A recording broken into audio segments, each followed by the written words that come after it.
রোজ রোজ এই একঘেয়ে খাবার খেতে কার ভালো লাগে বলো তো? কিন্তু মাকে তো কিছুতেই বিশ্বাস করানো যায় না যে আমি এখন বড় হয়েছি, আর কতদিন সেই ছোটবেলার মতো দুধের সাথে হরলিক্স মিশিয়ে আর বিস্কুট দিয়ে খেতে হবে।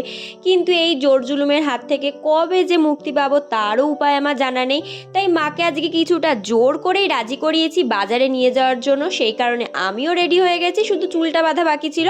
আসলে মায়ের নিজেরও কিছু কাজ ছিল, আমরা প্রথমে এসেছিলাম একটা চোখের ডাক্তারখানায়, তারপর ওখান থেকে গিয়েছিলাম একটা জুয়েলারি শপে। না না, সোনার জিনিস কিনতে তো এই মুহূর্তে একদমই না, কিছু জুয়েলারি দেখতে গেছিলাম, মানে ইমিটিশনের। তারপর আসার পথে এই দুটো পেস্ট্রি নিয়েছিলাম, আর বাঙালিদের তো সন্ধ্যাবেলা মুড়ি চপ চানাচুর সাথে লঙ্কা হলে তো জমে ক্ষীর। আর রথের আগেই আমাদের বাড়িতে চলে এসেছে জিলাপি। জিলাপি খেতে তো আমার বাবা ভীষণ ভালো লাগে। তোমাদের কার কার জিলাপি খেতে খুব ভালো লাগে তারা অবশ্যই আমাকে কমেন্ট করে জানিও। তো আজকের মতো সবাইকে তাহলে টাটা।